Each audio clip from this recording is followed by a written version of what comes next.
Rasti sretna da svi narodi vide, sa strana svih, sa juga i sjevera, kako se rađa i kako se voli, kako se brani zemlja proletera. Rasti cvjetaj pod zvijezdom slobode, partije i pod srcem Tita. Rasti cvjetaj pod zvijezdom slobode, pod rukom partije i pod srcem Tita.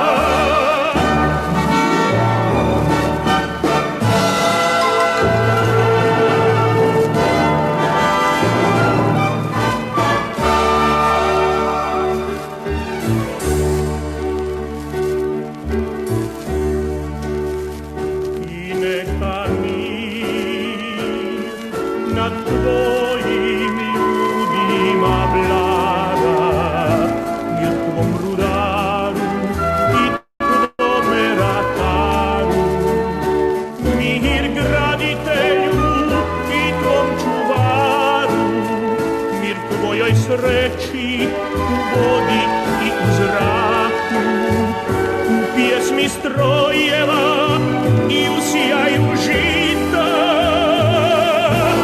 Raspi cvjetaj pod zvijezdom slobode, pod rukom partije i pod srcem.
до самых окраин, южный гор до северных морей. Человек проходит, как хозяин, необъятной родины своей. Тут жизнь невольна и широка, точно Волга полная течет. Молодым везде у нас дорога, старикам везде у нас почет. Страна моя родная, слава ей, слава ей, я другой такой страны не знаю, мне такой на тысячу лет. Я другой такой страны не знаю, мне такой на тысячу лет. За столом никто у нас не лишний, по заслугам каждый награжден. Золотыми буквами мы пишем всенародный сталинский закон. Этих слов величие и славу никакие годы не сотрут. Человек всегда имеет право на учение, подвиг и на труд. Страна моя родная, слава ей, слава ей, я другой такой страны не знаю, я такой на тысячу лет. Я другой такой страны не знаю, я такой на тысячу лет. Над страной весенний ветер веет, каждым днем все радостнее жить. И никто на свете не умеет лучше нас смеяться и любить. Но сурово брови мы насупим, если враг захочет нас сломать. Как небесную родину мы любим, бережем, как ласковую мать. Страна моя родная, слава ей, слава ей, я другой такой страны не знаю, я такой на тысячу лет. Я другой такой страны не знаю, я такой на тысячу лет.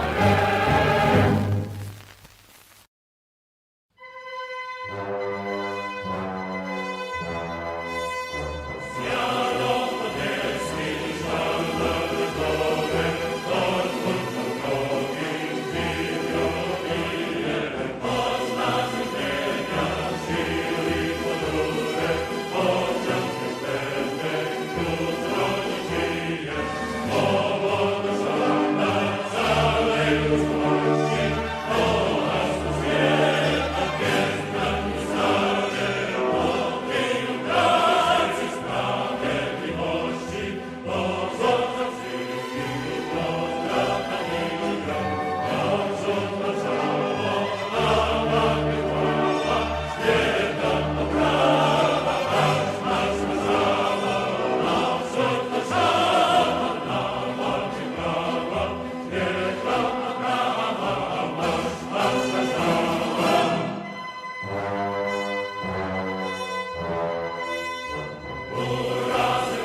știm noi, din vremuri strămoșești, cuvânt de dor și luptă, de doine și povești.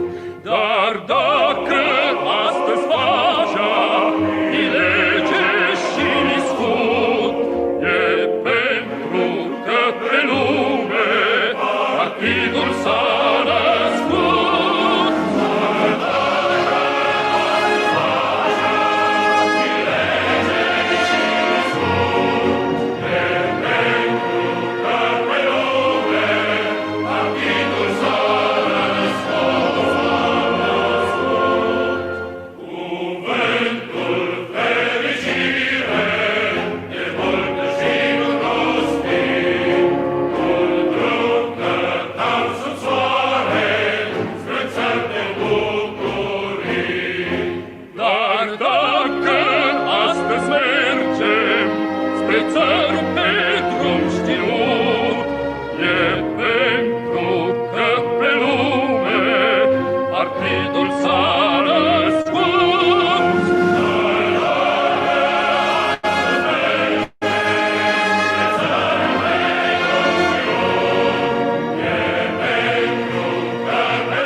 Le-am moștenit în grai, doar bănuiam ce înseamnă, ce tâlcuri au sub strai. Dar dacă astăzi tâlcul de plin l-am priceput, e pentru că pe lume partidul s-a născut.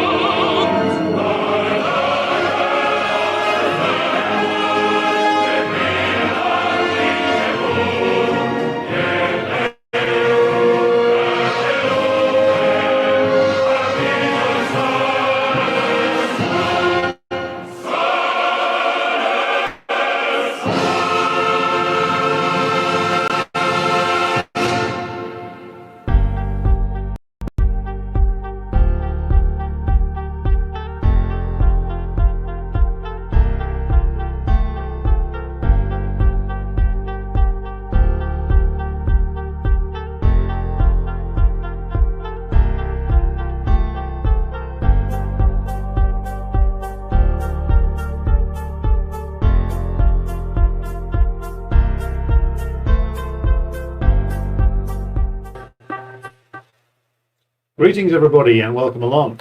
It is the evening of the 14th of October 2024 and you join us today for a live stream focusing on what I've called Frontline Updates. Frontlines being of course in West Asia and in of course Ukraine.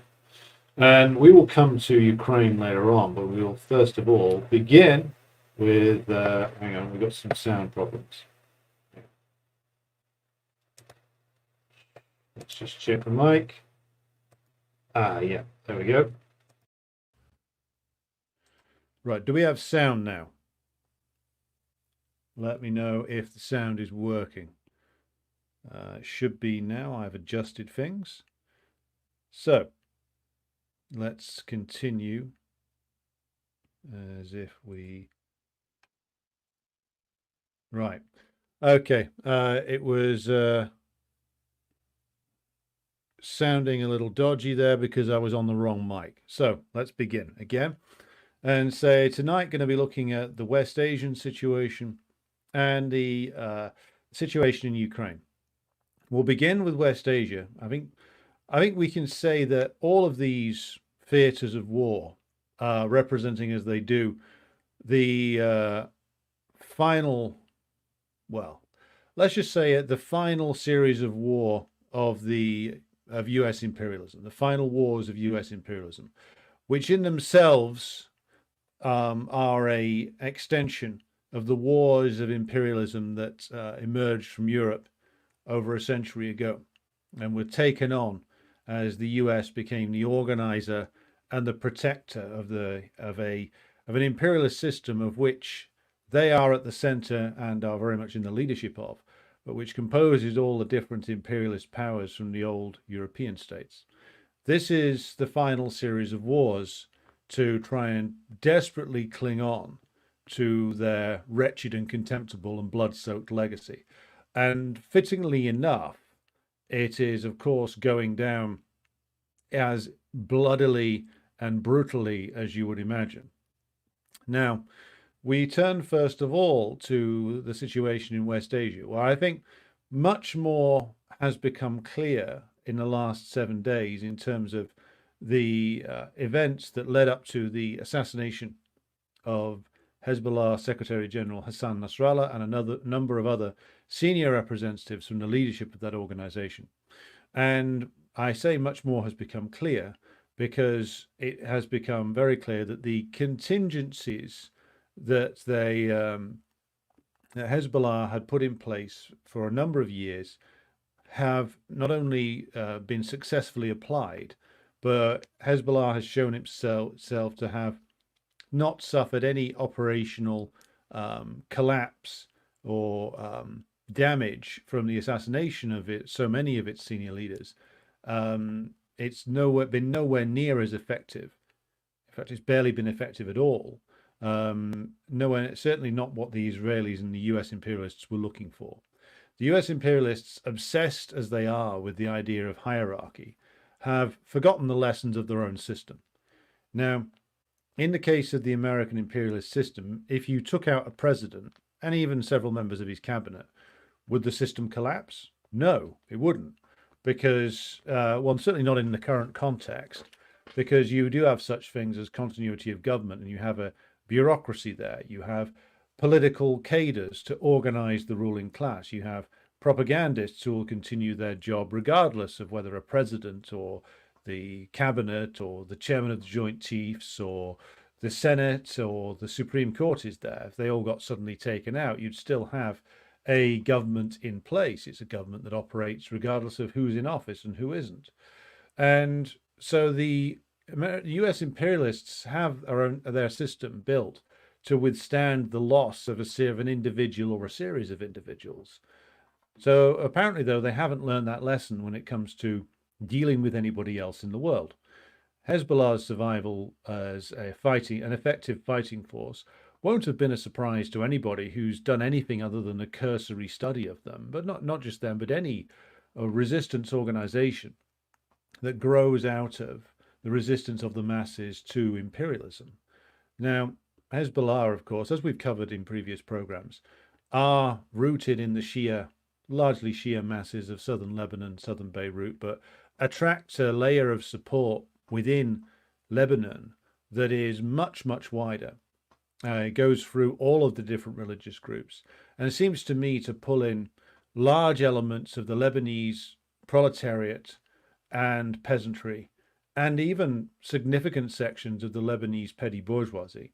It seems to me that the strength of the US imperialists and their compradors in Lebanon is in of course, large elements of the Lebanese bourgeois and certain sections of the petty bourgeoisie who are close to either the US imperialists themselves or the Saudis and the Gulf states. But it's from looking at this from the outside, it seems that Hezbollah are more popular than ever. And then the masses in Lebanon correctly identify them and their fighters as being the only force that can capably defend Lebanon and defend what is left of its sovereignty and independence, and really the only chance of leading at this stage a fight for the freedom of the country from the debt bondage that the US imperialists have plunged it into, with the, of course, able assistance of the Lebanese compradors.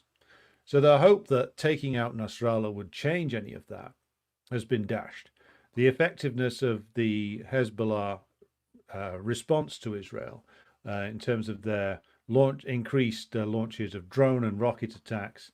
So far, we've seen reports only of 2 ballistic missiles that were apparently fired today at targets in Tel Aviv, I believe. So the Hezbollah arsenal is being used, but the biggest elements of it are apparently not being used as yet. The Israelis claim to have taken out loads of it. Maybe they have taken out a bit, but I would say the Hezbollah are showing that they've not only got capabilities to damage the Israeli military, but also that they clearly are holding a lot still in reserve. And the audacious strike on the Israeli Golani brigade yesterday whilst they were eating dinner, which the Israeli president ludicrously went on the air and claimed it was a war crime. Targeting of military personnel on a military base as they're being prepared for deployment against your country is not a war crime. It's just that these crybabies that run like the imperialist powers now think that anything that hits their forces has to be a crime because you can't possibly shoot at us. You see this in some of the US histories, the US military's histories of the war in Vietnam. They're just appalled and shocked that those dastardly Vietnamese didn't fight the war in a way that suited the imperialists. But to go back to the point about Hezbollah's preparedness, now, I read an article recently by I believe he's Belgian, a long time war correspondent Elijah Manier, who has reported on the region for decades. He wrote an article back in 2019, which chronicled how the Hezbollah leadership, starting from Nasrallah himself, knew very well that they were in the crosshairs of imperialism, and knew very well that they had to prepare for their ultimate deaths at the hand of imperialism. And so they built up, shall we say, a preparedness plan. They built successions plans. They reinforced their structures to prepare for large elements of the leadership being taken out. And these plans appear to have been solid. They resisted the attempts of the US imperialists to collapse the organization by taking out its leadership. And this is something which, of course, the imperialists appear to be surprised at, but you wouldn't be surprised if you understood how deeply rooted Hezbollah are in Lebanese society, and also how serious their leadership is. Now, you're not dealing with a bunch of amateurs. These people are serious professional revolutionaries in their own way, that we're never going to let the Israelis destroy their organization just by taking out a few individuals, no matter how important they might be. But what's been proved since then is not only does Hezbollah's fighting capacity is intact, but also that they can inflict a lot of damage on the Israeli forces. Like the Israeli army has just been revealed over and over again to be useless at anything other than brutalizing civilians. It can't fight. Like I saw some analysis recently from a US Army veteran. I believe he was doing an interview with was it Electronic Intifada or Justin Podeur's channel, and there was some observation that he made that like the Israeli army is just not very good. I mean, it's been revealed over and over again that their so-called elite forces aren't very elite at all. They're only good at like gunning down civilians and acting as a death squad. And like when you've got like key posts in an army unit, such as sergeants, for instance, like I only recently did research into this, but like the actual organization of a force on the battlefield, like it's running, is of course down to the NCOs, the non-commissioned officers, meaning like ranks up to like I think the highest NCO rank is Sergeant Major, which incidentally what a great grandfather of mine was back in the day. But the fact that you've got like 19-year-old guys in the Israeli army who are sergeants. Now, a sergeant, according to like most definitions, is meant to be like a key organizer of men on the battlefield. They're responsible for like organizing particular units, making sure discipline is kept, making sure that certain things work. Whereas like that's the role of a non-commissioned officer, like corporals, sergeants, sergeant majors. Whereas like the officers, like lieutenant and above, I think in most Western armies, like are responsible for like doing the plans for the battles and doing some elements of battlefield command. A lot of the management, to use the corporate term, has to come from the NCOs. And if your NCOs are all 19, you don't know anything when you're 19, even if you've been through military training. You don't know, you have no experience. And like even in like the almost equally degenerated armies like France or Britain. Even there, like experience is a premium for non-commissioned officers, not in the Israeli army. Because if you think about it, you don't need a lot of experience just to push around civilians and shoot unarmed men and women and children. Don't need a lot of experience to do that. And it's why, like, even after a year of war, even according to Israeli sources, the Israeli army is just an ill-disciplined, total, utter rabble. Like, the only thing that they can do, the only effective force they've got is their air force, which just flies overhead and bombs a load of civilians. That's the only effective force they've got. Their army's crap. And this is to take nothing away from the Hezbollah fighters, who are showing themselves to be far better trained, far better motivated, far, according to most reports from the hand-to-hand fighting, physically fitter, much more skilled fighters, both in terms of weaponry and like their hand-to-hand combat, and their ability to maneuver on the battlefield. Like, a lot of these guys, their battlefield commanders will have gone through not just the war of 2006, maybe, but some of the younger ones might have gone through the war in Syria. So, like, on man-to-man levels, like, the Hezbollah fighters are miles above the Israeli army. Were it just to come down to a fight between the Israeli army and Hezbollah, then this war would be over. If the moment that Israel can't use its air force, that's it. Because that's the only thing keeping them afloat at the moment. It's not the men on the ground. So to go back to the point about Hezbollah, clearly their systems were resilient enough to survive the onslaught that the Israelis, on behalf of US imperialism, planned out. And to zoom out to the role of US imperialism here, I am gratified to see that it's becoming more and more widely acknowledged now that the analysis of, and it's not just me, but my party's analysis, my comrades' analysis, that Israel is the tool of imperialism, not the master, is becoming more widely accepted, because people now, including people who are like taking a fairly liberal approach to things, like saying, oh my God, why don't we have a ceasefire? Oh my God, why doesn't the US do something? And this is just from an observation of Twitter and other social media networks like Instagram. Even people like that are starting to realize, oh no, it's the US that's in charge of all this. You see more people realizing the tricks of imperialism, particularly after Pezeshkian, who I haven't had a lot of time for so far, came out and said that the US basically were lying and stringing the Iranians along. Now, I mean, I know I've said before, it takes two to lie and one to listen, and the listening this time was being done by the clownish figure of Zarif in the new Iranian government. But the fact that they were prepared to go out and just openly lie about the possibilities of a ceasefire purely to buy themselves time to get at the Hezbollah leadership it has revealed the truth that many of us have been saying for over a year, that this whole thing's being directed by US imperialism. I mean, British imperialism's in on the act too as well. I mean, there was a story run by Declassified UK earlier today, about the fact that the British spy plane was flying over and over Gaza for 6 hours or so, just before the Israelis launched a strike that incinerated a lot of people in a refugee camp in northern Gaza. So what on earth was that spy plane doing? Was it conveying intelligence back to Israeli units? I know this question has been posed in independent media. I'm not aware of it being posed by anybody in the House of Commons as yet, not even Corbyn, but we will see if it can be posed, because it should be asked to both John Healey, the British Minister of Defence, and the wretched David Lammy, Foreign Secretary, and Keir Starmer, Prime Minister. What are those British spy planes doing over Gaza? Why are they there?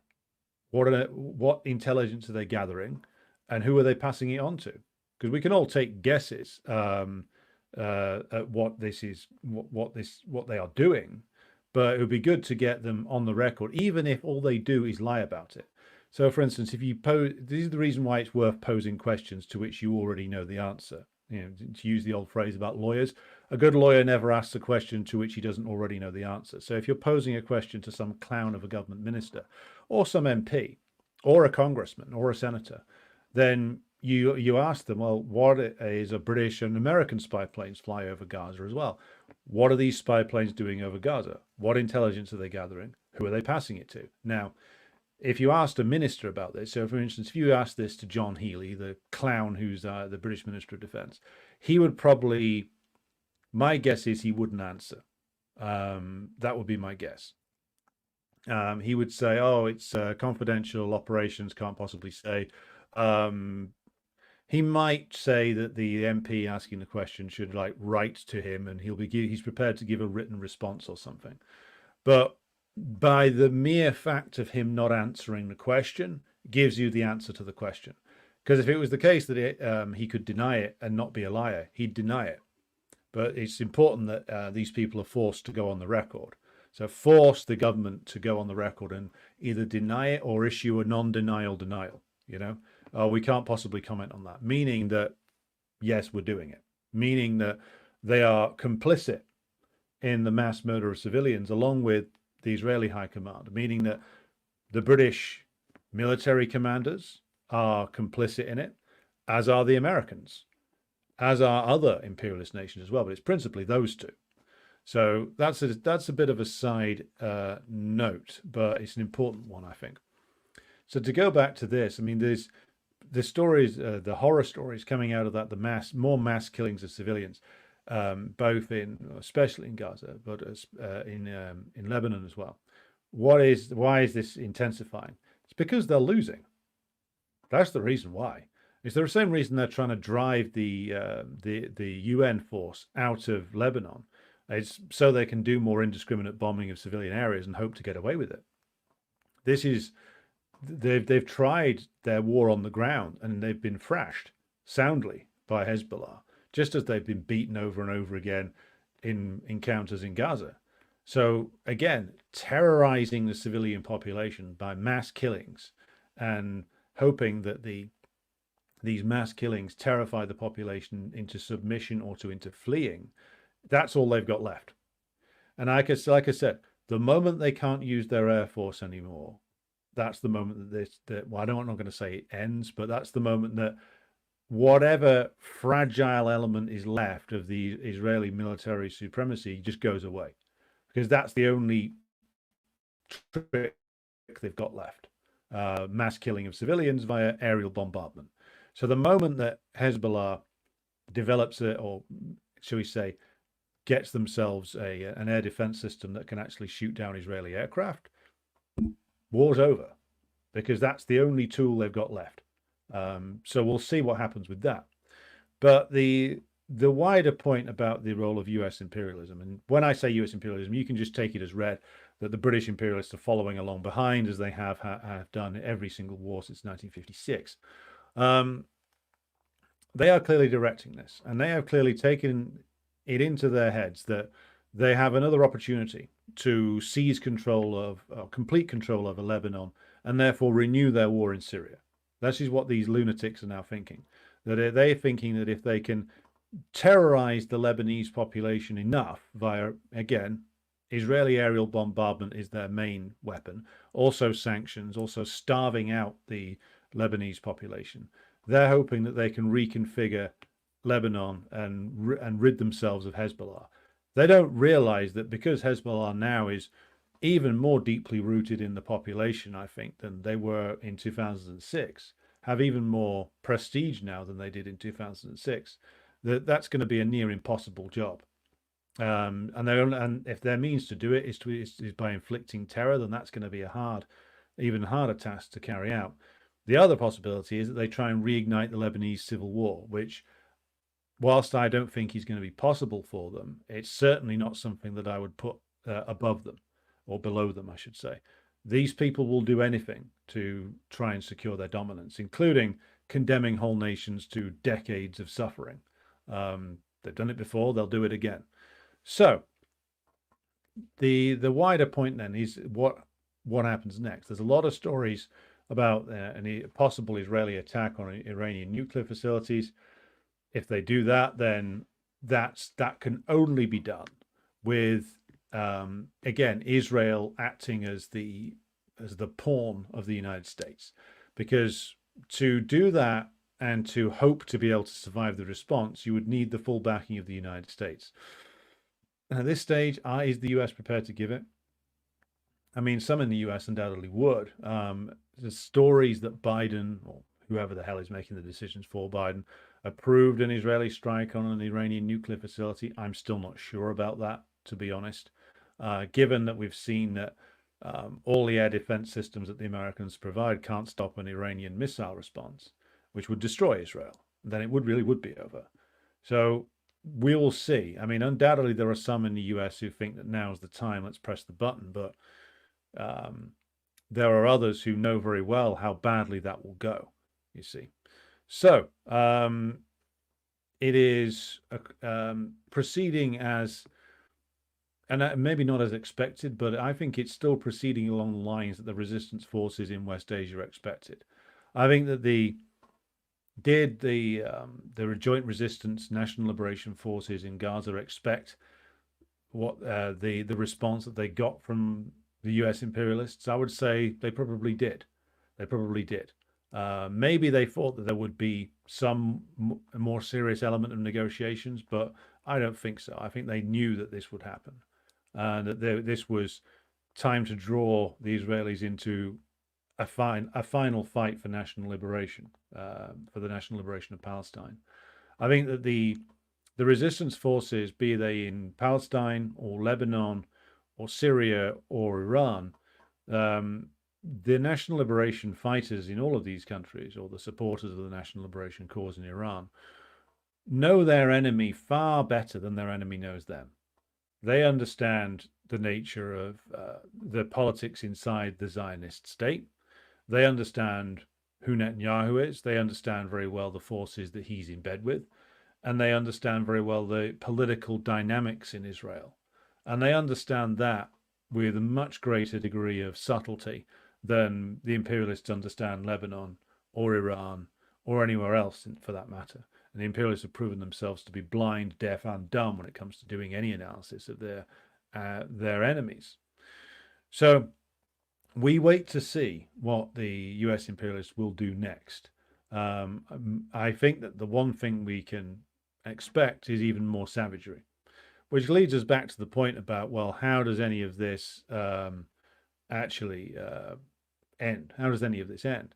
Well, and what should our task be in the West? And I will repeat what I've said before, that until US military power is dismantled inside of Europe, including inside of Britain, so that's Ireland, Britain, Spain, Portugal, Italy, Germany, Greece, all the other NATO countries, until NATO itself is dismantled and US imperial forces forced to withdraw completely from Europe, then there's this constant resupply of Israel can carry on.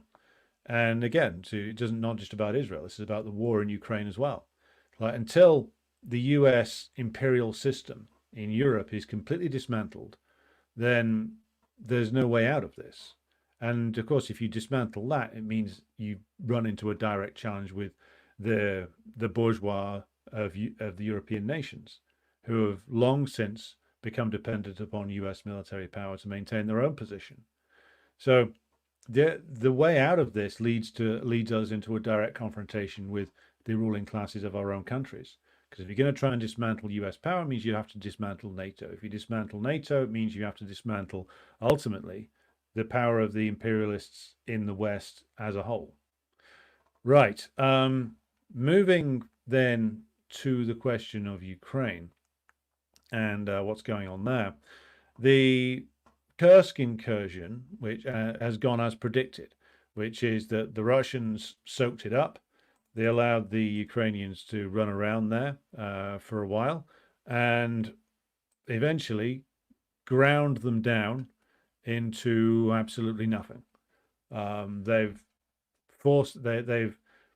bombarded the Ukrainians and attacked them to the point that they are now retreating out of Kursk, and they are having lost, well, according to various estimates, around about 20,000 or so men, 20 to 21,000 men at least, in this incursion. Was it worth it? No. Did it bring any discernible military benefit to Ukraine? No. Did it generate a whole lot of headlines in frantic and delusional Western newspapers? Yes, which is its only real job. That was the job of the Kursk incursion. No one serious expected this to lead to some sort of destabilization and collapse of the Russian government. Nobody thought that for a moment. What they thought was it'll give Zelensky a few good news cycles, and that will help stabilize his position.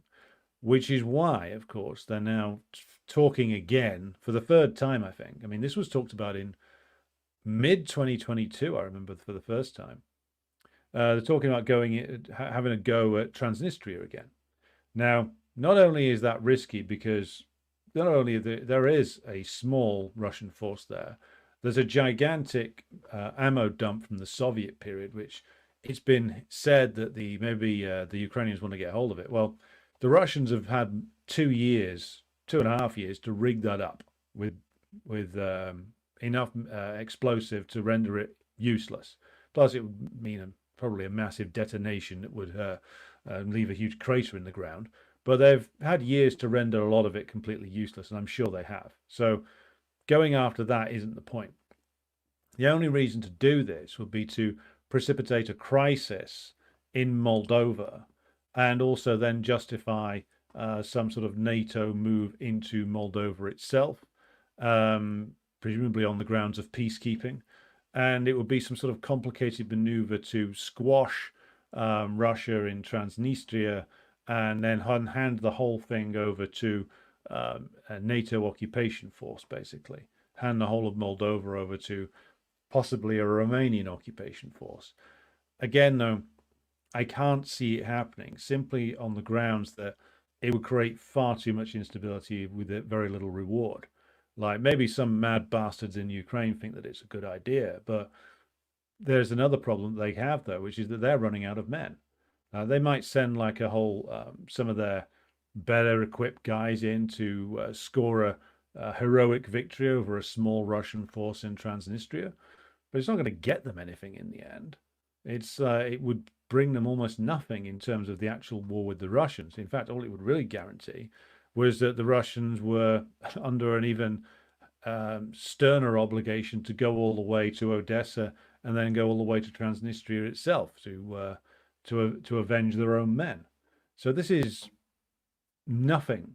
This is a terrible idea, even from the point of view of Ukraine. But then again, there are no good ideas for Ukraine now. The Kursk thing's been a disaster. They're losing men and territory at an even greater pace in the Donbass. They are looking at, if you believe the words of Zelensky's former spin doctor Arestovich, a more generalized Russian assault on the front line that he insists is coming. I mean, Arestovich, take a lot of what he says with not just a pinch of salt, but a fucking barrel load of salt. But it would seem that it would make sense soon for the Russians to at least speed up their advances, given that the Ukrainians are being battered into submission all the way across Donbass. And of course, the Ramstein summit, where Zelensky's big victory plan was meant to be presented, has absolutely evaporated into nothing.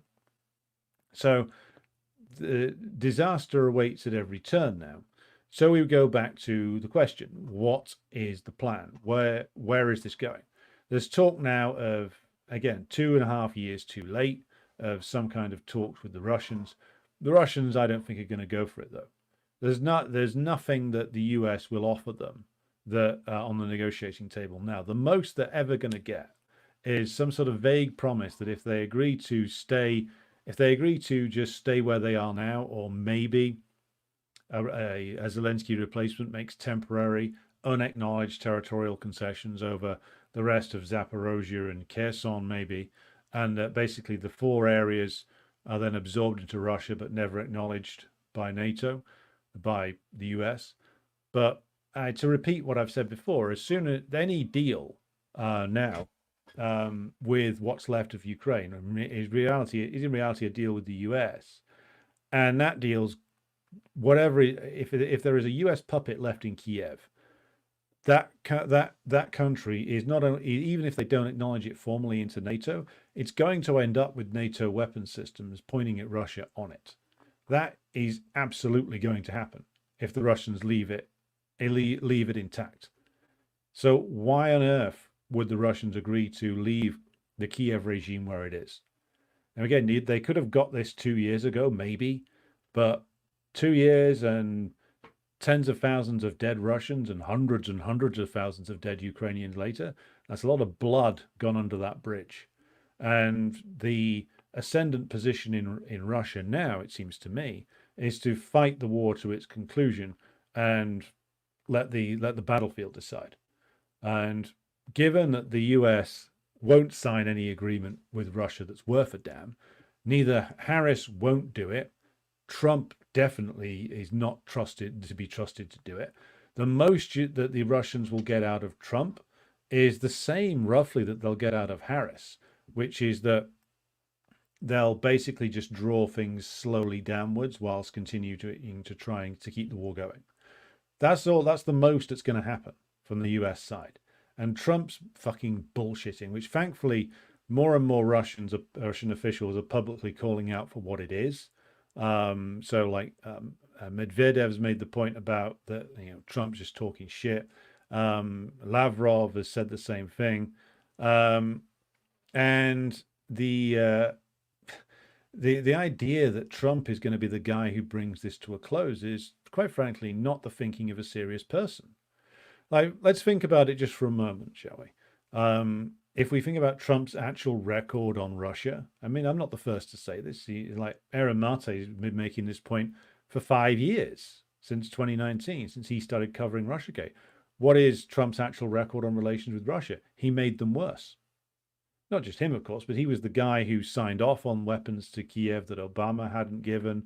He's the one who pushed more and more schemes through to aid the Kiev regime. He's the one who introduced more sanctions on Russia. Like this idea that, oh, well, if Donald Trump had been in, there wouldn't have been a war, which I've heard some fucking idiots and liars say. Well, all evidence to the contrary. I mean, Trump, let's be fair, might not have wanted this war. In fact, let's be ultra fair here. Let's be more than fair. He probably wouldn't have gone for it. It wouldn't have been his choice. But as his presidency showed, none of the choices he actually wanted made much of a difference. And if you look at all the shit that he's coming out with regard to Iran now, he might as well have Pastor John Hagee writing his speeches for it. Maybe he does. Because there's no way you can possibly say that he represents anything other than pretty much down the line the same opinions as Lindsey Graham, who's one of his principal supporters now in the press. Like, whatever MAGA was in terms of it having any sort of anti-war content in 2016, that's all gone. What's left now is just rhetoric and branding. That's it, an attitude. Like, if Lindsey Graham can be on board with this, then again, there is no substantial difference between Trump and Biden, because Lindsey Graham's been an enthusiastic supporter of the war all the way through. And if the US ruling class as a collective entity have decided that, well, maybe now's the time to sort of slowly back away from the Ukraine war so we can focus more on West Asia or Southeast Asia, well, then that's what Lindsey Graham will dutifully echo, and it's what Trump will dutifully echo. It's a complete joke to believe that Trump represents any kind of threat to the political establishment in Washington, D.C. A lot of them don't like him because he has these mask off moments from time to time, but it's all meaningless when it comes down to it. He's been thoroughly absorbed into the system. No two ways about it. All right, so we got 288 of you watching on X and YouTube, and I'm not sure of the numbers on Rumble, but the numbers there have been getting better as time goes on. We're doing more broadcasting on there. So we are now going to take some questions and comments from the floor, so to speak. So let's go back to the top. Good afternoon to Jonathan Foster, who has joined us, and somebody who calls themselves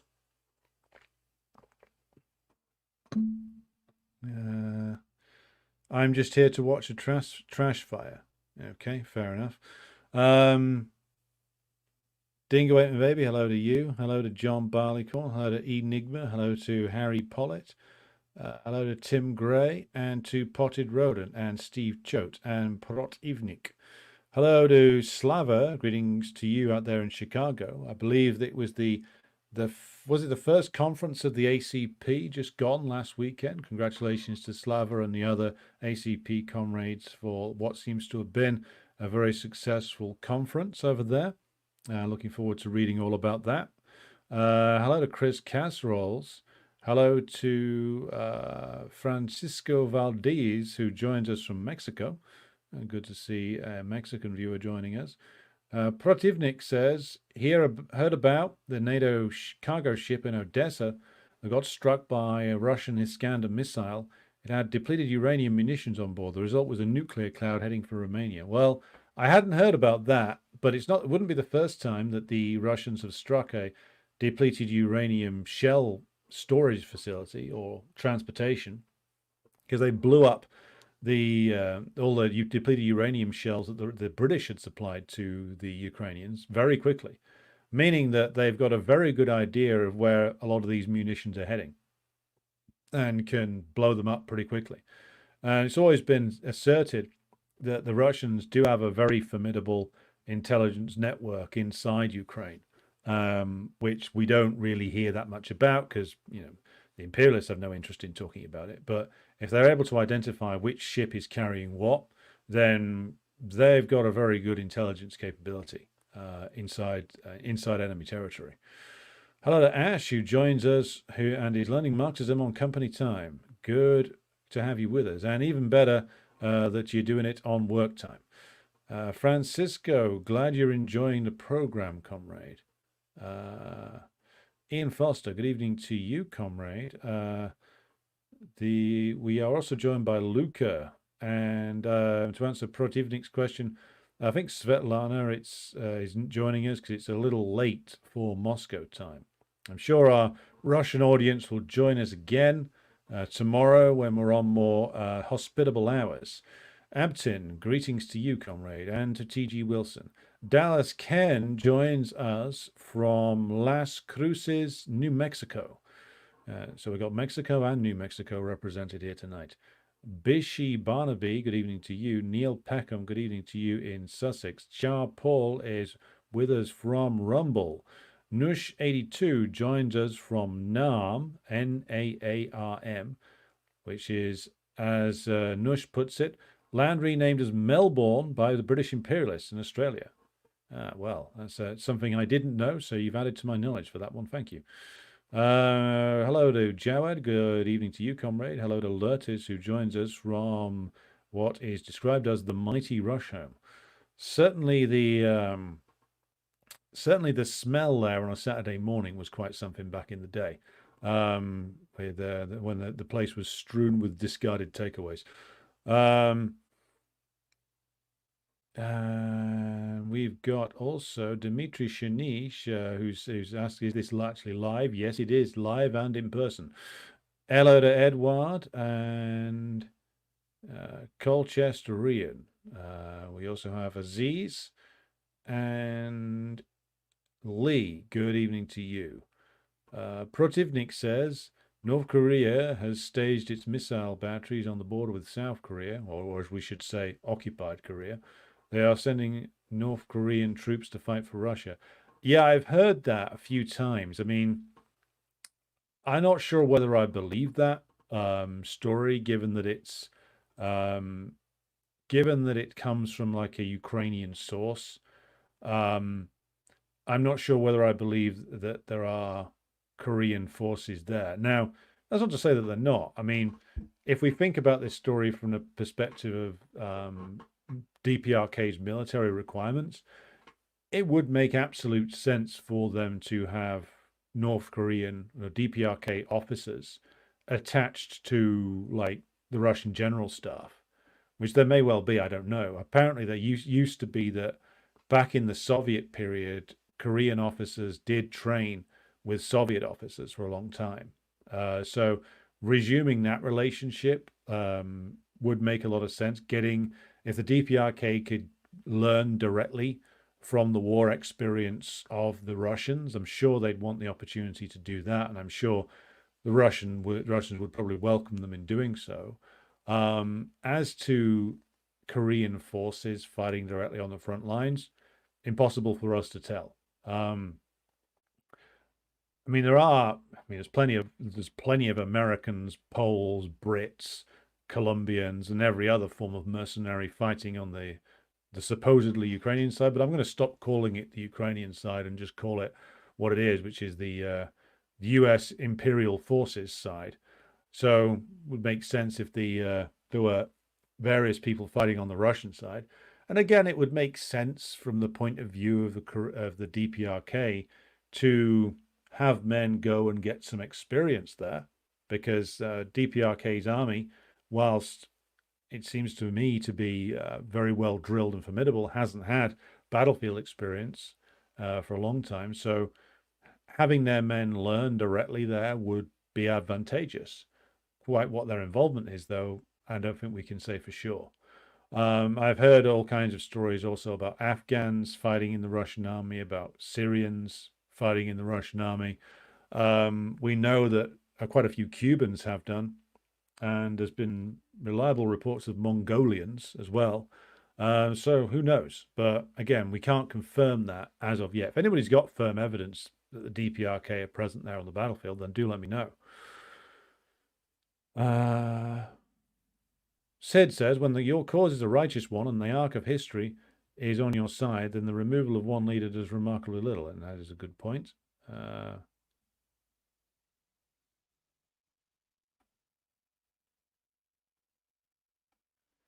T.G. Wilson says 20,000 Americans serving in the Israeli Defense Force. That would not surprise me if it was that number, because if you just consider the huge number of dual nationals that exist in Israel, like dual American Israeli nationals. So yeah, it wouldn't surprise me at all if it was the case that there was 20,000 Americans there, which just goes to show what this is. I mean, this is a colonial state, you know.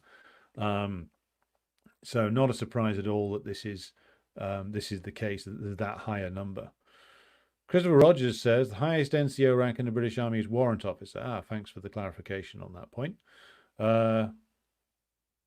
Ireland has apparently officially called on the European Union countries to suspend the free trade agreement with Israel. Yeah, I mean, Ireland can call for that, but I don't think the Germans are going to go through with that. I mean, they're still busy arresting people for wearing Palestine T-shirts, for fuck's sake. Protivnik says Israel hands out military ranks like peanuts. They are very under-accomplished officers leading a bunch of frat boys. Yeah, that's very much true.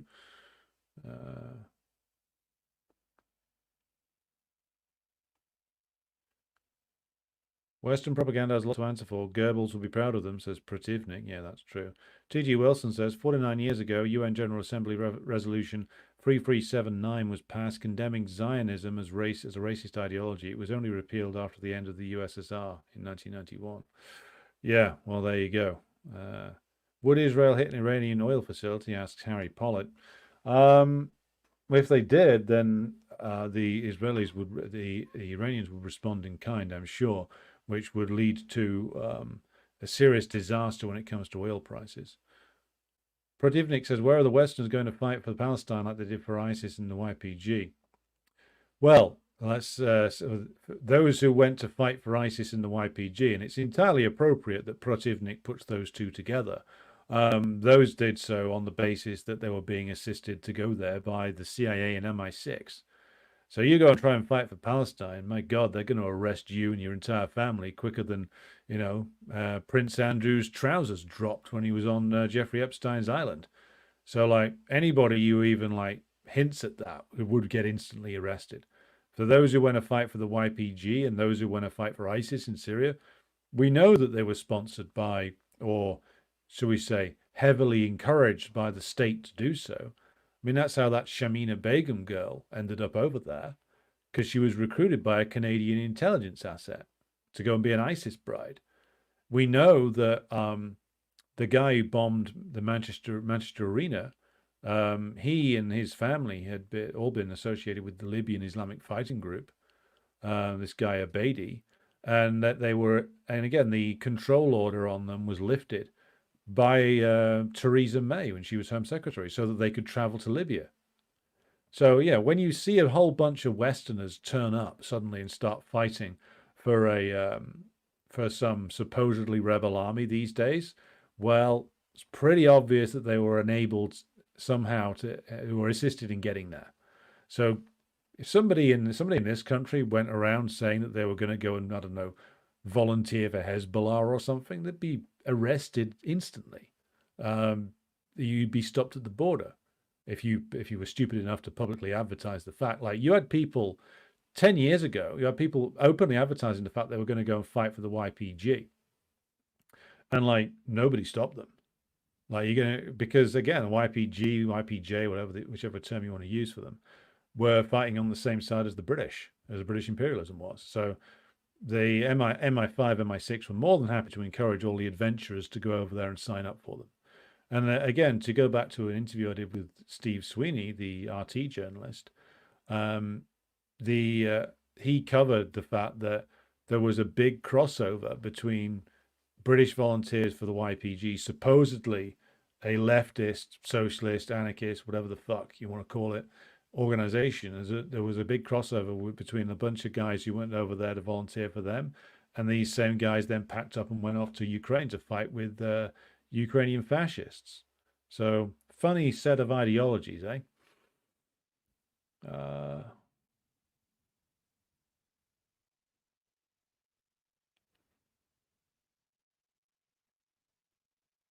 The question I have, asks Abtin, is how far along are we on the road to dismantling imperialism?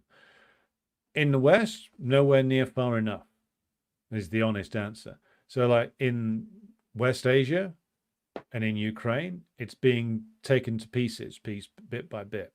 Here, we're barely even begun. I mean, to go back to Mao for a moment, like, you have to clarify who your enemies are, and you have to clarify who you're fighting in the struggle.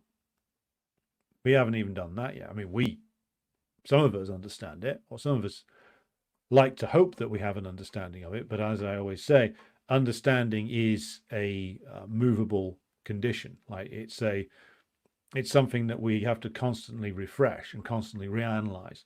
But I think that some of us, at least on the Marxist-Leninist side of things, have got an understanding, or the beginning of an understanding, of like who the enemy is and what the enemy's forces are.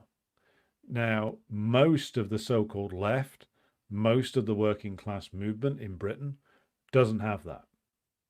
They don't even know who the enemy is. Like, some of them still think that like Jeremy Corbyn's going to come back and save them. And if you look at like what most of the left expects in Britain, and I'm going to talk about Britain as that's the place I have the most knowledge of, they expect that there's still some kind of like social democratic solution on the cards. Most of the left is just, whilst they're rightly disgusted by the Israeli war crime, most of the left still don't understand what a role Israel plays. They're still there with Corbyn going, oh my God, when will the government do the right thing? Meaning they still don't understand it. So we are a long way domestically from being able to dismantle imperialism. Let's just be clear about that. Now, this may be influenced by various factors on the outside, meaning that if the war in Ukraine is brought to a victorious conclusion by the Russians, then all the lying in the world isn't going to prevent people asking awkward questions about that in the West. And they will try to lie their way out of it and cover it up and pretend they haven't lost. If the war in West Asia continues to go badly for Israel, then again, they're going to find it very hard to lie their way out of that one. But that still doesn't mean we are on the way to dismantling the system here. And it will take the proletariat in the United States, and the proletariat in Britain and France and Germany, dismantling imperialism internally for this thing to finally be, put under, done away with. It takes the proletariat of the home nation to finally wake up and realize that only it can drive a stake through the heart of this vampiric presence for this to be put to an end. And we're not there yet. We may be soon, but let's just be clear about where we are now. We haven't even begun to get close to properly starting. Some of us are putting things together. Some of us are trying to take things forward, but we've got a long way to go.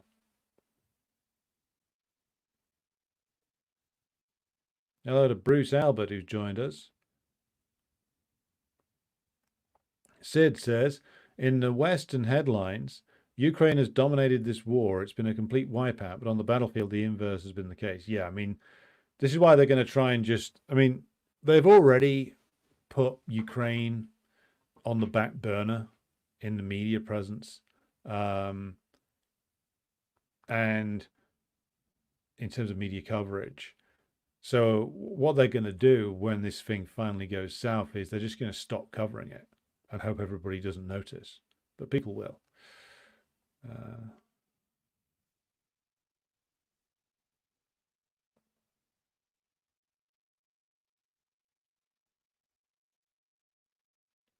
Nush82 says Zelensky sold that Kursk invasion as his plan to get Moscow to negotiate or in reality capitulate. Yeah, and that was never going to happen.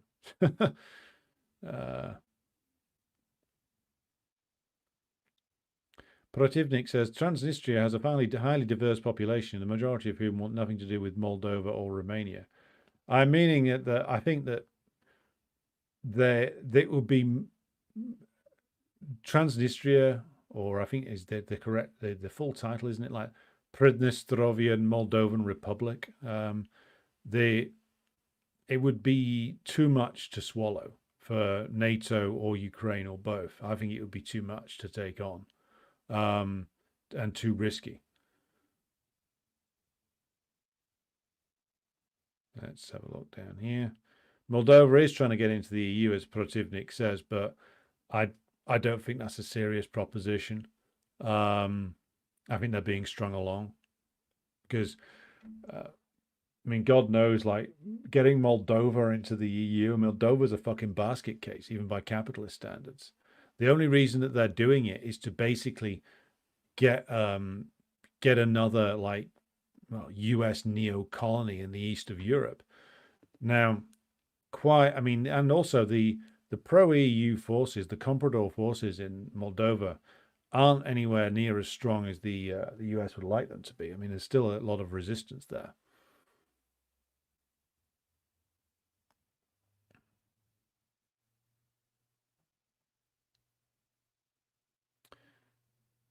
Aziz says Trump expelled Russian diplomats from the US on Christmas. I think it was so they had a hard time getting home.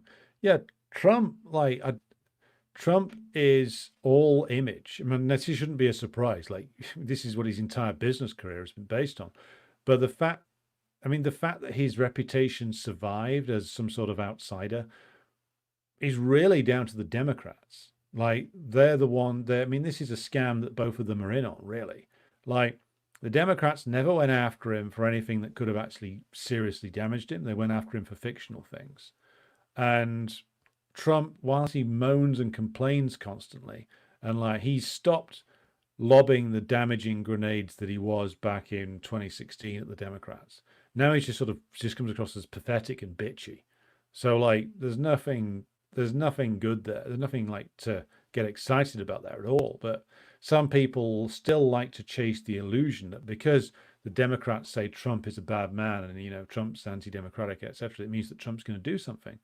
Or that Trump says periodically, I get on tremendously well with my friend Kim Jong-un and Vladimir Putin, who respects me enormously.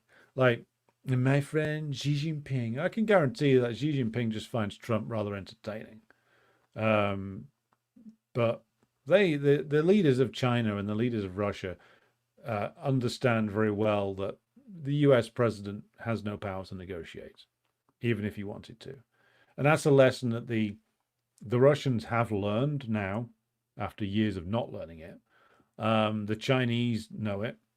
The DPRK knows it. And now the Iranians do too. Even Pezeshkian has had a rude awakening on this, though I'm sure Mr. Zarif is still running around groveling, looking for an agreement somewhere. But There's no agreement to be had. I mean, even for like a nation like India, which is ruled over by these fucking clowns in the BJP, who some of them would happily prostrate themselves before the West if they thought they could get a good deal out of it. But the only deal on offer from the West is not even straightforward old-fashioned subjugation anymore. It's utter degradation, humiliation, and submission, which even for some of these clownish Indian bourgeois who are so enamored with Israel, even for them that might be too much. You know, to blatantly be subjugated by the US, even for some of them would be I think it would be too much. So the deals imperialism offers now are so bad because its situation is so bad. They can a lot of these countries, a lot of these bourgeois types in India, in Iran, in Turkey as well, are looking for is some sort of acknowledgement and some sort of partnership with the US to be cut in on the US's deals. Well, the US ain't cutting anybody in on the deals. The US is taking all the winnings itself. So, and again, that mentality arising from a very real material need for total domination of all these markets and all these sources of all these resources, all these sources of labor to be exploited. That is going to mean basically that they can't have deals with anybody, even people who would be amenable to them, like in the more compromising elements in Iran, like some of the BJP elements in India. Like the deals just aren't there for them, not in the way that they would want. Trump, Sid Hatfield says, Trump promised a crowd in Western Pennsylvania they will be bringing back all the manufacturing back to Pennsylvania, which is just such a fucking lie. I mean, even the crowd there must know that that's not true. Because, I mean, I don't need to, well, maybe I should, but I mean, maybe we should go through Trump's promises again at some point, but you can't do that. I mean, the only way you're going to bring back manufacturing to Pennsylvania or Ohio or Illinois or any of the other like states that have lost industry over the last 40 years is if you overthrow the current American ruling class and institute a planned economy and engage in like reindustrialization via a plan of production. And when you've removed the power of monopoly capital that exists there, and you've removed the American ruling class from power, and you have America reconstituted as a workers' state. That's the only way that you're going to get manufacturing to come back to any of these places, because US capitalists aren't going to reinvest. Even if Trump throws all the bribes at them under the sun, they're not going to reinvest on that scale. And the US federal government's not going to rebuild on the scale necessary to bring back manufacturing to Pennsylvania. This is a joke. Like, I do understand why some people might be desperate enough to believe this. But Trump had been there for 4 years, and any analysis of the Republican Party, because it's not just down to him. Many people in the US understand this. Like, do we really think that the Republican Party, for all that J.D. Vance might tweet about being, just a regular blue-collar tech billionaire, or in business with that ultimate friend of the American worker, Peter Thiel, these people are committed to reindustrialization. These people are committed to, a new deal for the American worker. Fuck off. Seriously, you got to have a fucking head injury to believe that now. Like what? Lindsey Graham's committed to that, is he? Is any of the other like Republicans in the leadership of the party now? No, they're not. They're committed to roughly the same things which the Democrats are, which is limited reindustrialization as far as investment in armaments is concerned, and that's about it, because they can't do anything else.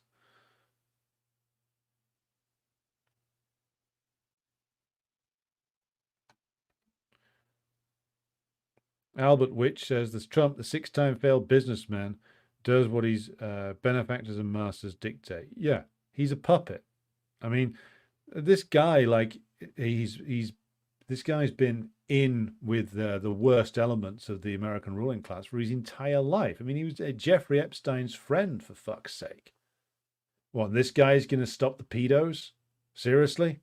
A man who said once of his old mate Jeffrey has an amazing lifestyle, and the women, he likes them even younger than I do. You know, the open secret. I think the reporting of Whitney Webb's been exceptional on that. She's done a really good job outlining just how bad JD Vance is and just who his allies are, like Peter Thiel and people like that, and just how shady they are. Like, this is the friend of the American worker. No, no more than the Democrats are. Like, the hellfire and damnation deserve to be rained down on both of them.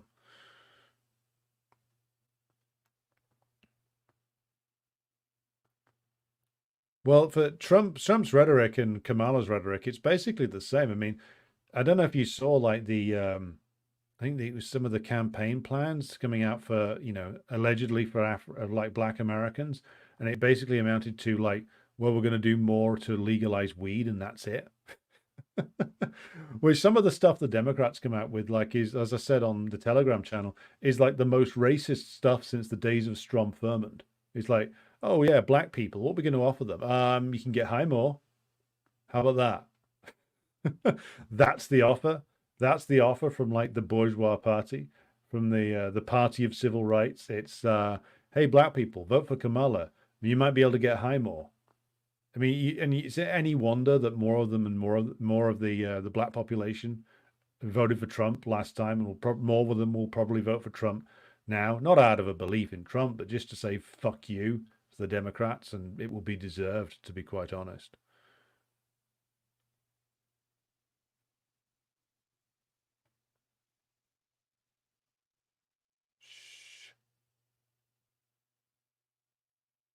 Uh, Hello to Nikki Const, who joins us. Yeah, Sid, the Rumble interface is pretty crap.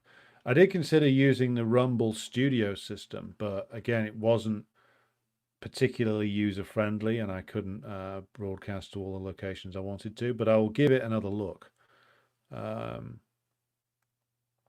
Jonathan Foster says, if Trump isn't a threat to the Ukraine project, why are Ukraine-connected actors trying to kill him? Legitimate question from Jonathan there. If you're talking about that fucking clown a couple of weeks ago with the bizarre haircut, look, that guy was, well, there was some MK Ultra stuff going on with that guy. I mean, if we take him seriously, like, we've got problems. I mean, that guy had clearly been psyoped up to his eyeballs and possibly worse. Like, the rhetoric that the Democrats use about Trump and the rhetoric that Trump uses about the Democrats, it's designed to fire people up, but it's really inconsequential.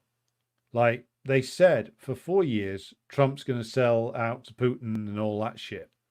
And Trump reliably made the situation in Ukraine worse, went further in arming Ukraine than the Democrats did, and slapped more sanctions on Russia, worsened diplomatic relations.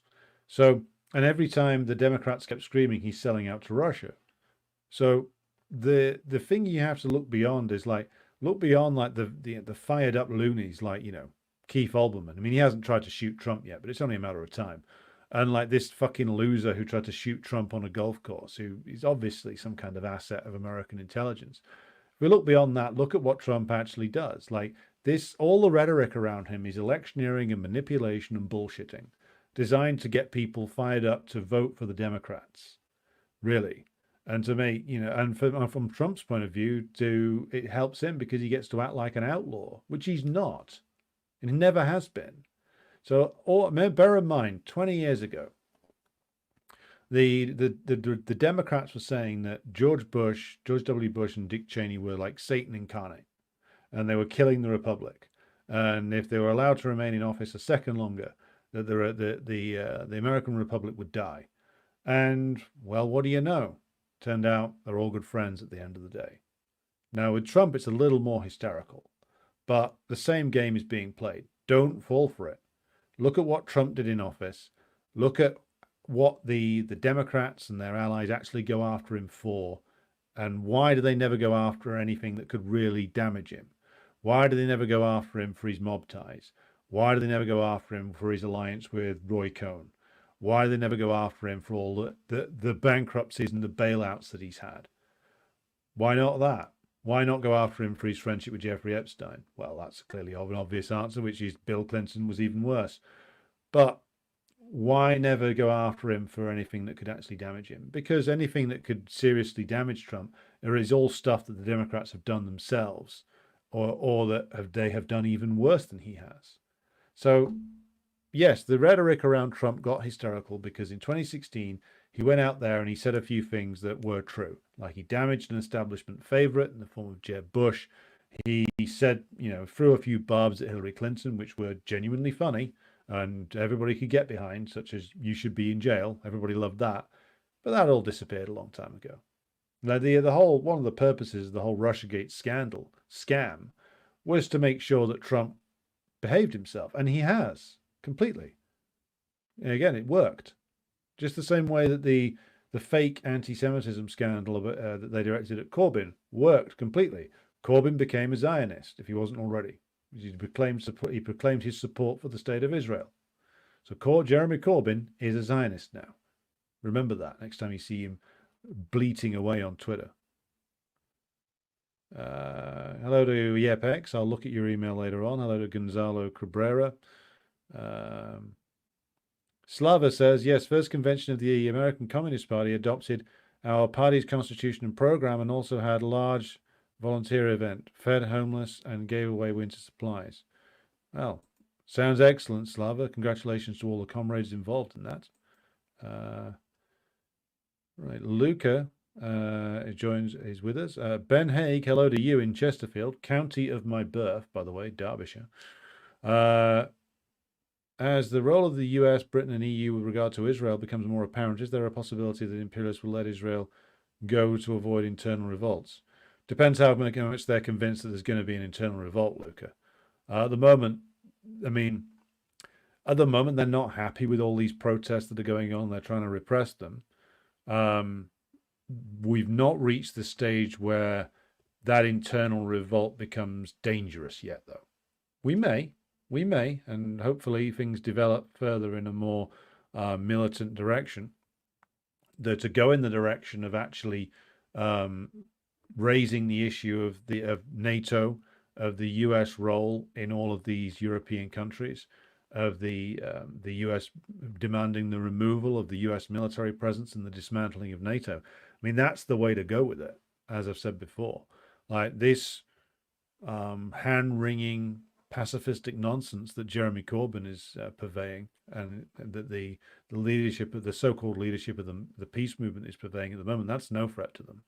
So you're right, which is if there was a serious threat of internal revolt about the Israel war in occupied Palestine, then they would have to row back. At the moment, they were not there yet, though. Hello to Mr. Chopin, if I haven't said hello to you already. On one occasion, you said that we don't know who are the bourgeois families. How? Well, we know some of the names, but to actually find out who owns what in Britain, certainly, would take a hell of a lot of research, because you're allowed to see some of the rich, but an awful lot of the ruling class are names that are never written down and who are unfamiliar to us. And the reason, and as for to answer random 789's next question, someone have an idea how many businesses they own. Well, because they don't have, it's not like the old days where you have one capitalist with his name above the door and a business. Like the bourgeois now have multiple interests and stock held in multiple different monopolies, in multiple different hedge funds, in multiple different areas of the world, so that their ownership is more diffused these days. But they're still, you could track it down, but it's much harder to see who they are now. And because there's I would argue, fewer of them now, they take great effort to obfuscate their wealth and their power and to obfuscate their identities. So you're allowed to see an Elon Musk who's basically just a performing clown paid by principally the American government to play the role of a billionaire, which by the way, he's not really. He has a lot of assets, supposedly, that are his. but real cash money or real money lying around in bank accounts, there's a hell of a lot less. He's got a lot of debt and he makes a lot of money off contracting for the US government, but he's principally a paid entertainer. Bill Gates too. Like Bill Gates, like is a billionaire, but like I would wager the fact that he's public facing means that he's nowhere near the most powerful, the most influential. So we'd to go into who they are would take a big research project. I mean, you could do it. I mean, if you track back through like all the stocks in all the big companies and like who owns what, you could probably find them. But again, that would take a team, that would take some serious research to do. Something I'm interested in doing for Britain, and like I'm sure American comrades could look into it themselves. I mean, I think I'm remembering this rightly, that the original CPUSA back when it was good did talk about like the 500 families, was it, that owned most of the stock and owned most of the land in the United States. I think the number they used to talk about was the 500 families in the US. I think it's probably less than that now, given the advanced state of monopolization. But I mean, that might be propaganda we might want to look into in the future.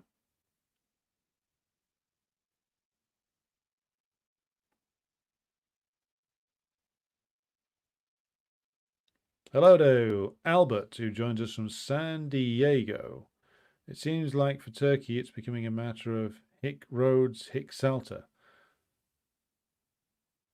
Well, I'll have to. I'm not sure what that means because you're hic Rhodos, hic Salta. So is that Latin or ancient Greek? Albert, your knowledge of classical languages is greater than mine.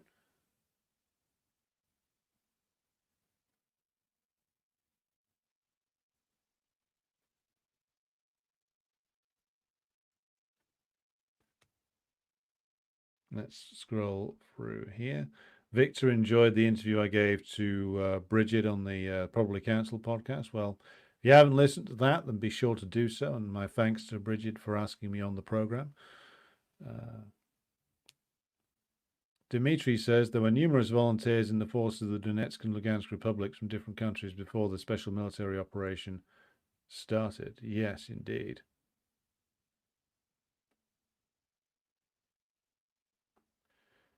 Aziz asks, former Greek finance minister Yanis Varoufakis said something about US being a Marxist ideology. Do I have any idea what he's talking about? Well, I haven't seen Varoufakis' comment, but this is the kind of stupid thing that he says a lot. Like, I mean, it's like Zizek, like saying just this lazy bullshit about, you get Zizek going, saying things like, and this is why we can see the decay of the United States right now is very similar to the late period USSR, right down to the terrible music, or something like that. I mean, it wouldn't surprise me if like Varoufakis is coming out with something fucking dumb like that. But again, I'd have to see it. I mean, Varoufakis does a lot of stupid shit, so it wouldn't surprise me if he was saying something equally dumb now.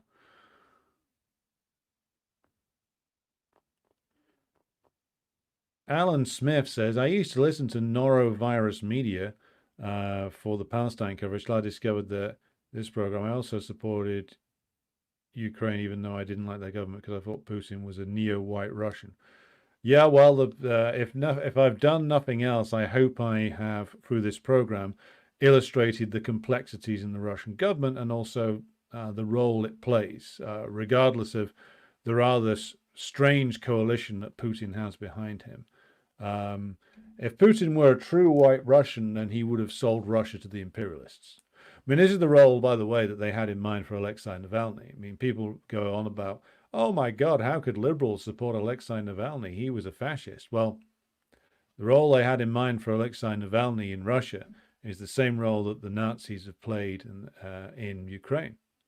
If you think about it, I mean, the stance of like Navalny with regard to Muslim Russians, Russians from the Caucasus, Russians from the Far East, like the stance of like Navalny, who was a Euro-Russian racist, right?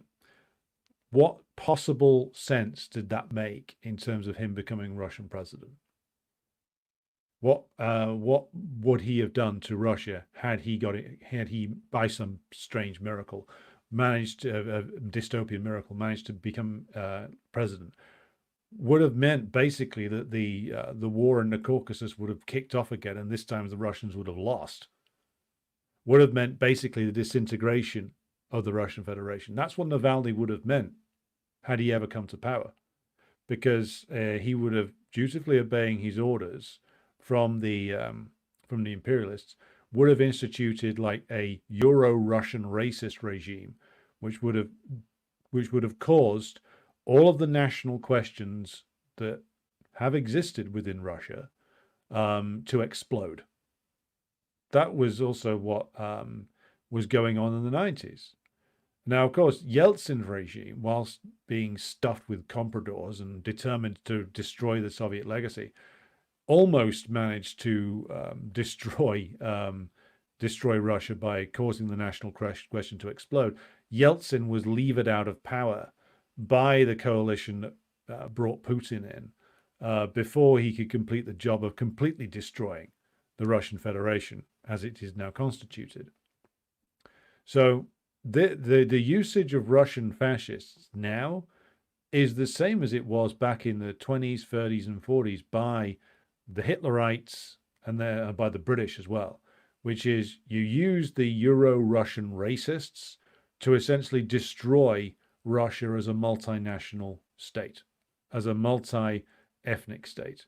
With one, I mean, Putin has to adopt these formulations because, again, he's drawing partly from the old Soviet nationality policy. But again, like, it does present like this problem that like bourgeois Russian nationalism can't solve, because like there's so much within the history of like what the Bolsheviks used to call Great Russian chauvinism that is related to like a specifically European Russian chauvinism. So like seeing the peoples of the East and the Caucasus as lesser beings, which is what the old Tsardom used to do. You saw them as like peasants to be flogged and cannon fodder to be marched off to die. That's why the Tsardom used to see it. And it took the overthrow of the Tsardom and the combating of Great Russian chauvinism, because the Great Russian chauvinism was very much a European Russian thing. And it's why like the Putin system is this very strange attempt to draw on certain elements from the Tsarist period, but not cause the delicate national questions that do exist in Russia to explode. So that's why I would argue, they lean into a sort of Russified version of the old Soviet nationality policy to avoid having the Caucasus blow up on them, to avoid having like national questions blow up in Central Asia or in the Far East. That's why Putin says over and over again, as do a lot of Russian officials, that Russia is a national identity within which exist lots of different smaller identities and religions and cultures, all operating within one broader Russian national identity.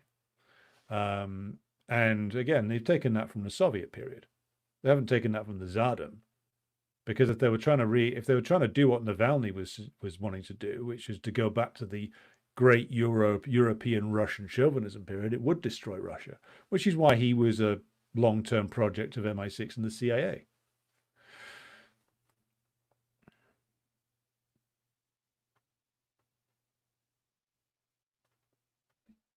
T.G. Wilson says, General Anton Denikin, the White Russian military chief and anti-Bolshevik, had entire Jewish brigades. Zionists wanted Bolshevism to fail and to collapse the Ottoman Empire to get Palestine. Yeah, the Zionist leaders have always been rabidly anti-communist.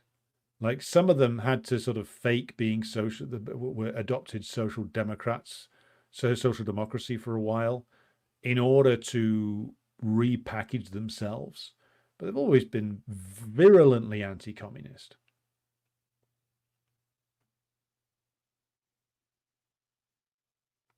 Bishi Barnaby says, I even donated to Norovirus Media, my words, not Bishi's. Cut that off when they publish stuff laundering for the golpistas in Bolivia. Very true. Protivnik says Trump did absolutely fuck all for the Rust Belt. Yeah, that's true. If the US had iPhones being made in Pennsylvania, would iPhones be sold for $4,000 or something? Well, Harry Pollitt's point is well made, which is that, look, the only way that manufacturing of the vast manufacturing capacity that now resides in China gets recreated in the United States is if the US capitalist class can make US workers accept considerably fewer wages. Because if they manage to totally destroy the bargaining power and the living standards of the American worker, then maybe you'll see some investment in manufacturing. Not before that, though.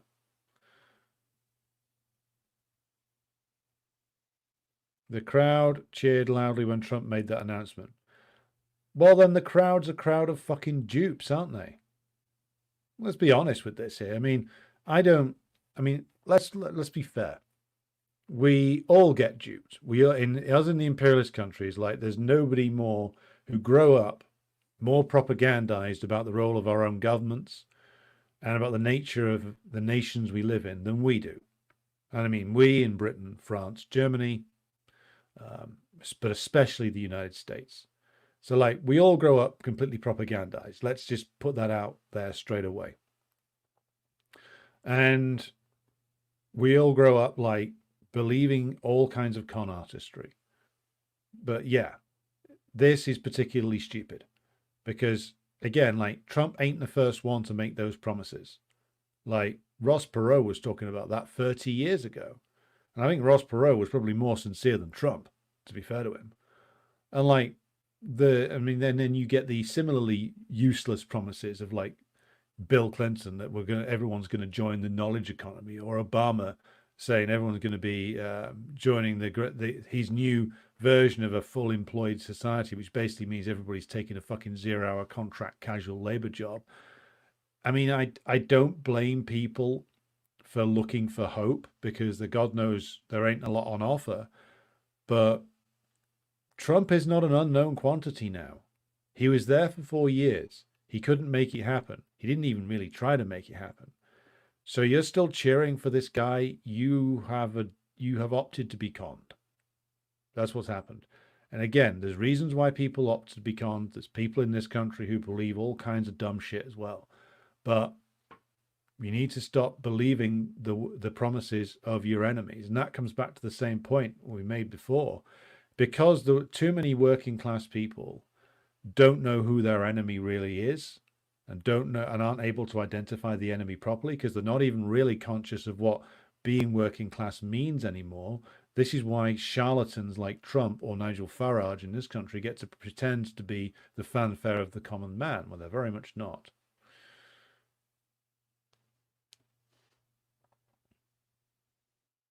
Well, what it's going to take to answer Jenny's point is, look, both ourselves here in Britain and you over there, our former colony now turned imperial master, it's going to take a reorganization of working class politics, complete reorientation.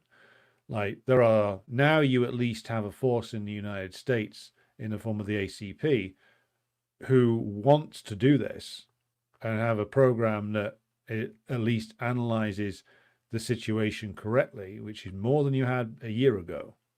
So there's that on the positive side.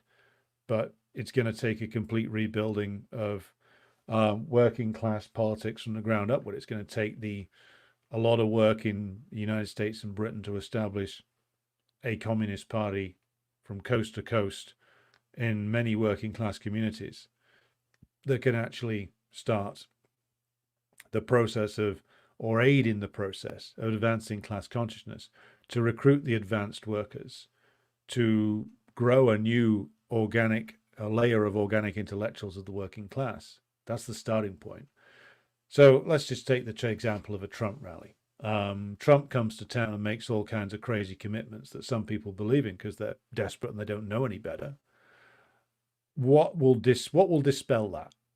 Well, what will dispel that the most effectively is somebody who is recognized in a particular working class community as knowledgeable, who is respected, and can say to them, well, no, look, he's not going to do that for reason A, B, and C. And it doesn't matter how much you hate the Democrats, and they are very much worthy of all the hatred you have for them. Don't buy into the idea that the other side of this horrible equation has anything for you. And someone who is known in the community and is trusted has a far better chance of saying that and it being accepted than some YouTuber or somebody who's coming from the outside. So that's what you need. Rebuilding of a nationwide network, shall we say, of organic intellectuals of the working class who can go and expose this kind of stuff using language and methods that the people in each community understands, but with a commonality of method and approach. Or I should say a commonality of program, albeit using their own methods and their own approaches for their particular area.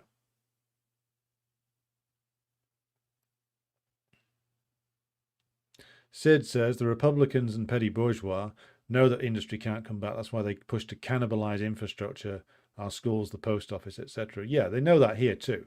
I mean, we'll do a program on we'll do a program on the fate of Britain later this week. But my God, it's no better here. Alan Smith says, well, blacks do get arrested for marijuana at 4 times the rate of whites. Well, that's probably true. I mean, I don't know the stat. I'll take Alan's word for it. But like the fact that they're leading with that as the reason for black people to vote for Kamala Harris, of all people, you know, the Kamala the cop. Yeah, this is like an appalling program. T.G. Wilson says, Trump was not just Epstein's friend. His mentor was sexual blackmailer and lawyer Roy Cohn. Interesting that no Dems bring that connection up. Cohn was a full-on gangster with connections to Mayor Lansky. Yeah, the Dems never bring that up because plenty of them are probably connected to him as well. I mean, Cohn was a New York guy, so he had probably plenty of connections to the Democratic Party machines, as did Trump and Trump's father for a long time.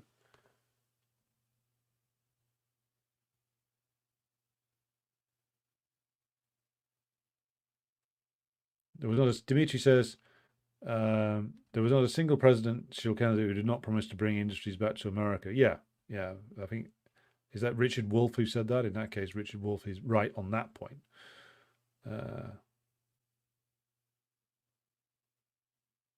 Prodivnik says, I hate Rumble, it's so MAGA right-wing oriented. Yeah, it is, but I mean, it's useful to have, to be honest. Sid says that Ryan Roof character, he has the fingerprints of intelligence all over him.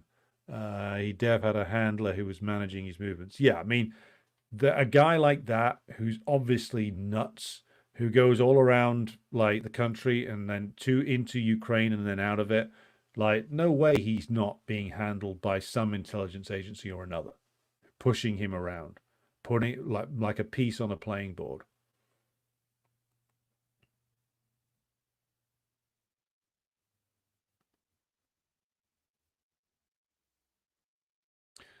Yeah, and Sid says this Ryan Roof guy managed to get the newspaper into the newspapers or the electronic media wherever he lived. Yeah, he was being managed.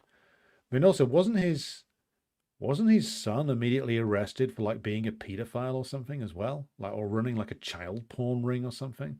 Like, because again, this is like classic fucking intelligence asset operation, like sleazy motherfucker who's got some deep, dark, horrible secrets, who is very easy to manipulate. Incidentally, by the way, talking of sleazy motherfuckers, a certain former Ukrainian boxer is has been exposed recently by Ukrainian or exiled Ukrainian journalist Diana Panchenko, who tweeted about that fairly recently. Klitschko, I think he's not sure whether he's the mayor of Kiev, but yeah, Vitaly Klitschko, who apparently runs a network of strip club and 100 brothels in Kiev. So and like charges like hundreds of dollars to take a girl away, shall we say? And I'll just drop the link to Diana Panchenko's tweet there, because that just fucking sums up like who runs Ukraine. Like a bunch of pimps, gangsters, oligarchs, fascists, and lumpen scumbags working on behalf of US imperialism. It's the classic allies of imperialism. It's always who's there with them. Like the worst scum from any society is always US imperialism's allies. Doesn't matter whether that's Guatemala, Ukraine, Kosovo, Israel, anywhere else. It's like literally like gangsters, criminals, fascists, and like degenerates and perverts. That's who's fighting for imperialism. And as for Klitschko, apparently he's always been involved in organized crime. Yeah, this guy's they're going to put this guy on TV and tell you he stands for something. Yeah, he stands for.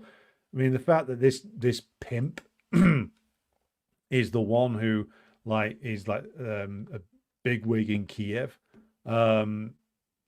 just tells you everything you need to know about what's actually going on there.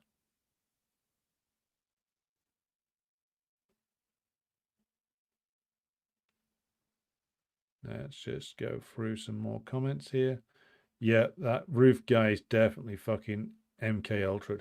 And as for Musk going simping out there for Trump, I mean, this is the reason why I don't take Musk seriously.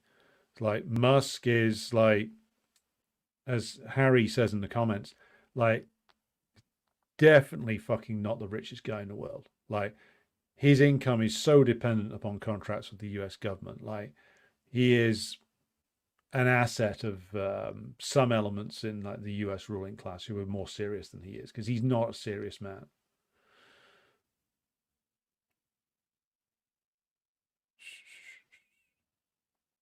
Vera says Yanis Varoufakis seems very fake. Can't stand the guy. Yeah, he is absolutely fucking fake. Habibi says, I've heard you said Yanis Varoufakis' book on techno-feudalism was nonsense. Can you please explain why? Not in a sentence, mate. Not in a sentence, I couldn't.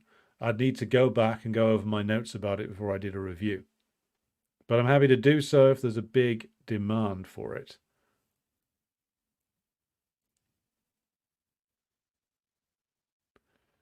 Dmitry Shanish says, another day someone brought here the name of Kargalitsky. Curious enough, in an interview to one Canadian Trotsky, he was advocating the denuclearization of Russia. What does it mean for Russia? It means that Kargalitsky is a fucking scumbag.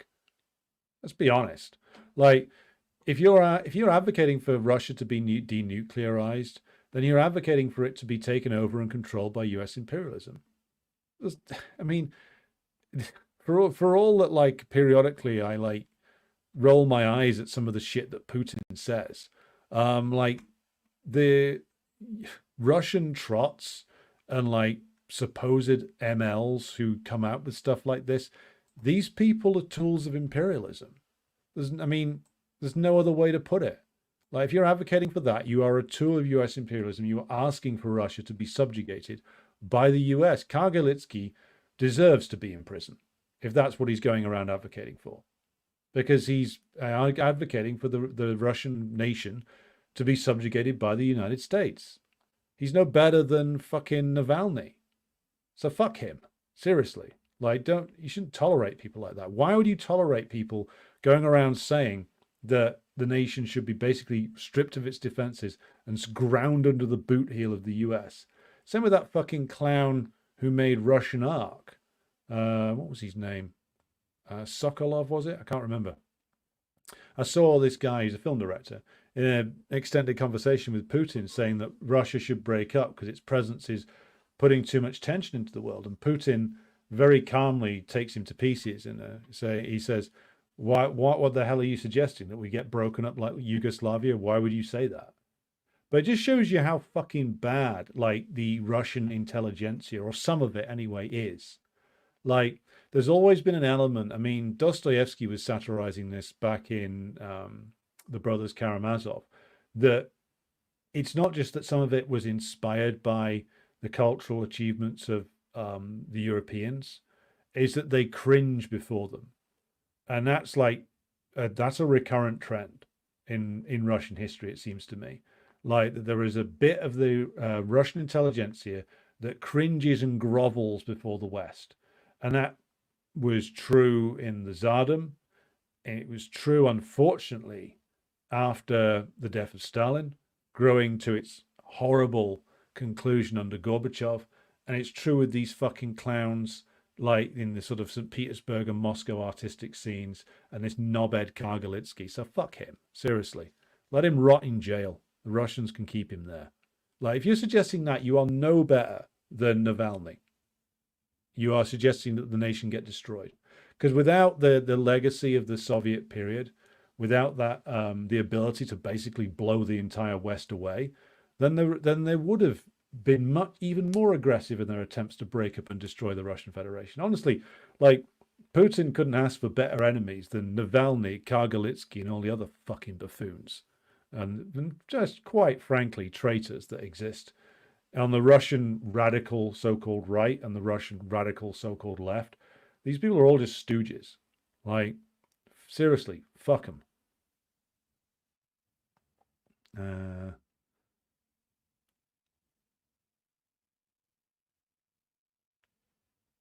working class are in a war and they don't know it, says Harry Pollitt in the comments, and that is absolutely true. The working class know they're getting hammered, but again, we go back to the point. Most people can't identify the enemy. Like, they can identify some of it, but not all of it. And our job is to show the working class who its enemies truly are.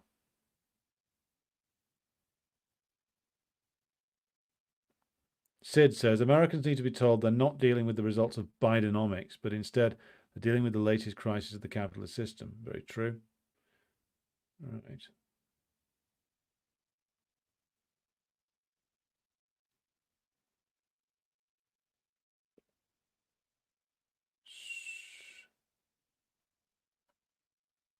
Right, going down.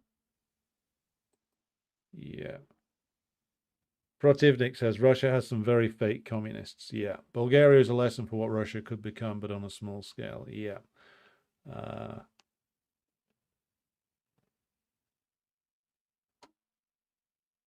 Alan says, my stepdad genuinely believes the legend of Musk and thinks I don't give Elon credit out of hatred.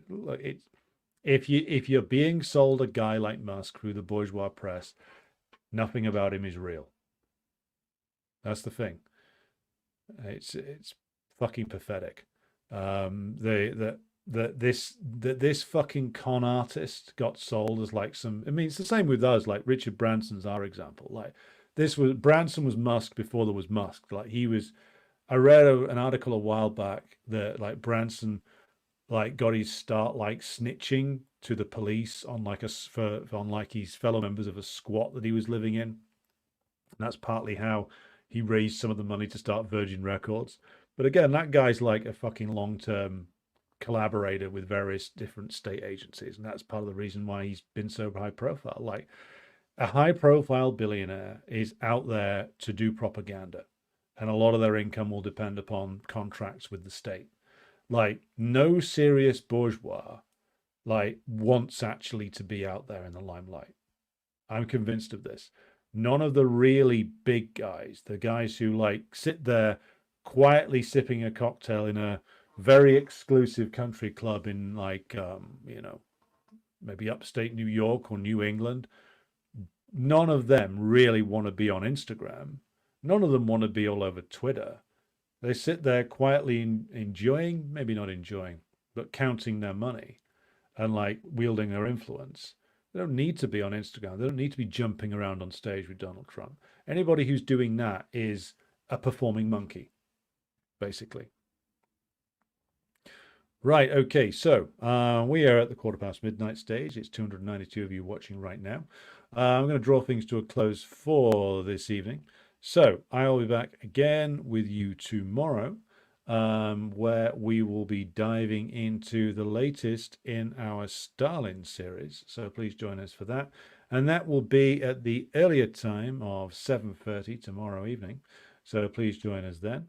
Until then, though, I will thank everybody for tuning in. I thank everybody who supports the show on Patreon and Buy Me a Coffee. Thanks to everybody who's watched us tonight on the various different platforms. And be sure to like and share the stream if you haven't done so already. I'll be back again with you tomorrow for more, as I said, in the Stalin series.